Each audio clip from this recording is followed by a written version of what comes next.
Assalamualaikum warahmatullahi wabarakatuh. Welcome to my channel. Kembali dengan saya Muhammad Ridwan dari Prodi Teknik Sipil Universitas Pelita Bangsa.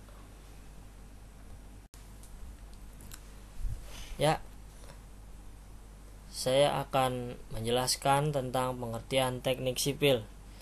Teknik sipil merupakan salah satu cabang ilmu teknik yang mempelajari tentang cara merancang bangunan dan infrastruktur untuk memenuhi keperluan manusia di sektor publik. Sebagian besar bahasan teknik sipil berkaitan dengan konstruksi.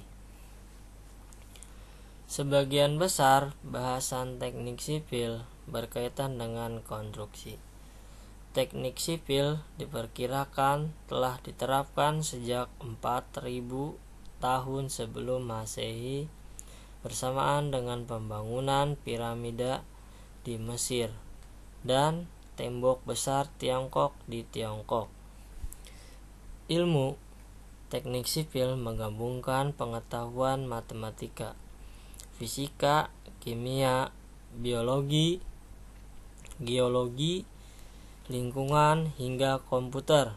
Teknik sipil dikembangkan sejalan dengan tingkat kebutuhan manusia dan pergerakannya pada masa kini. Teknik sipil telah memanfaatkan teknologi mahadata dan internet untuk segala. Teknik sipil berbeda dengan arsitektur, tetapi dalam pelaksanaannya saling berkaitan, khususnya pada proses perencanaan dan desain bangunan. Selanjutnya, cabang-cabang ilmu teknik sipil terbagi menjadi 5. 1. Struktur bangunan. 2. Geoteknik. 3. Manajemen konstruksi. 4.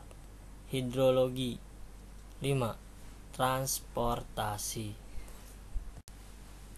Yang pertama, pengertian dari struktur bangunan. Struktur bangunan merupakan cabang yang mempelajari masalah struktural dari materi yang digunakan untuk pembangunan.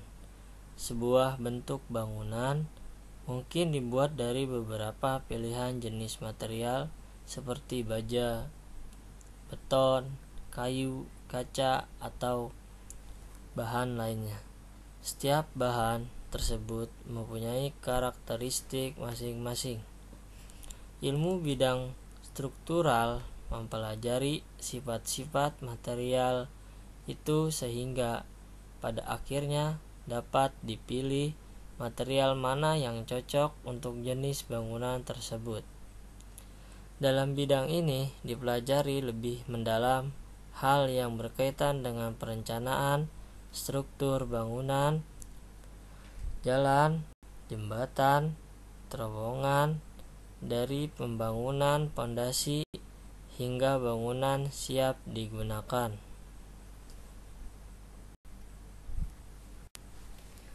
Yang kedua, pengertian dari geoteknik.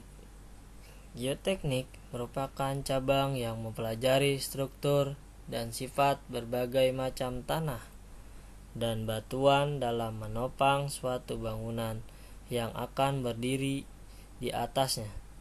Cakupannya dapat berupa investigasi lapangan yang merupakan penyelidikan keadaan tanah suatu daerah, penyelidikan laboratorium seperti perencanaan konstruksi tanah dan bebatuan, seperti timbunan, embankment, galian, excavation, terowongan tanah lunak, subsoil tunnel, terowongan batuan rock atau mountain tunnel, bendungan tanah atau batuan, earth dam, rock fill dam, dan lain-lain.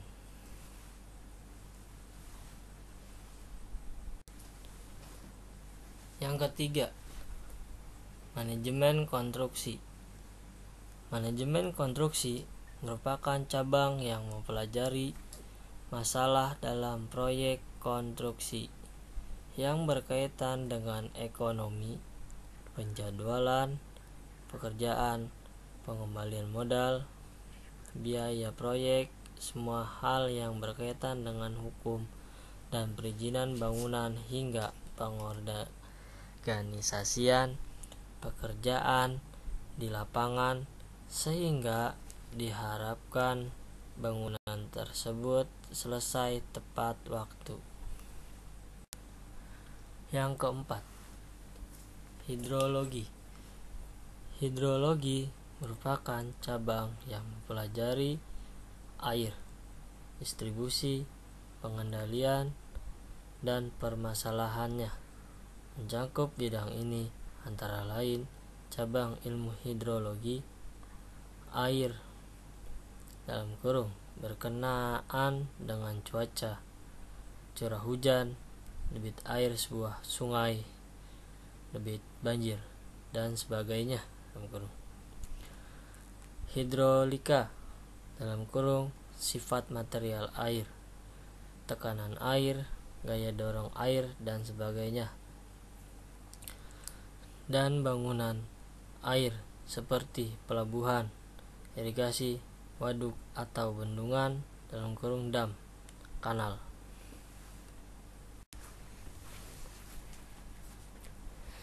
Selanjutnya, yang kelima, pengertian dari transportasi.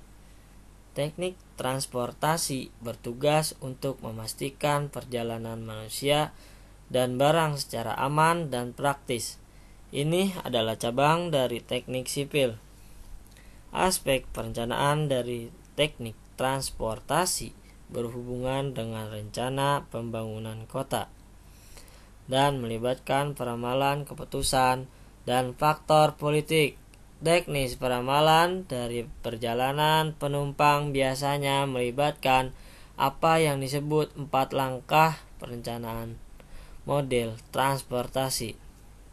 Memerlukan perhitungan dari perkembangan generasi transportasi, seberapa banyak perjalanan, untuk tujuan apa, penyaluran perjalanan, pemilihan tujuan, kemana orang yang melakukan perjalanan pergi, jenis pilihan, apa jenis yang diambil, dan arah rute, jalan-jalan atau rute yang digunakan.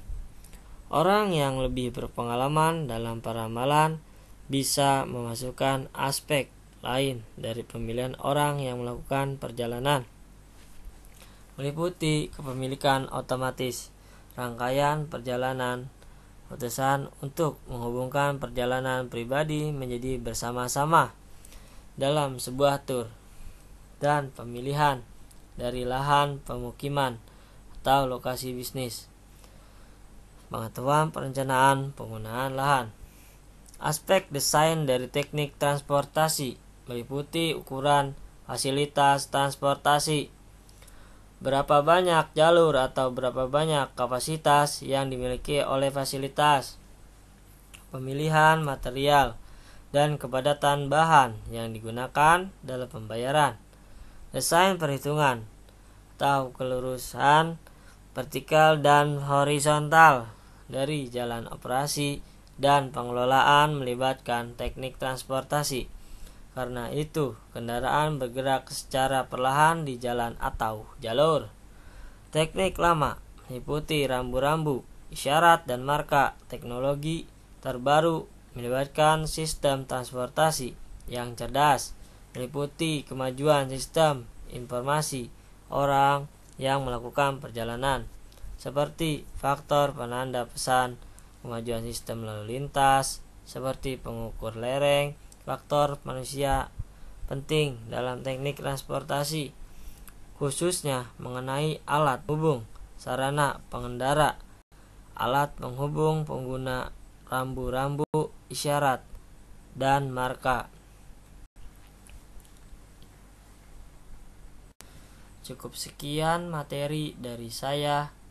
Semoga bermanfaat untuk kalian semua. Wassalamualaikum warahmatullahi wabarakatuh.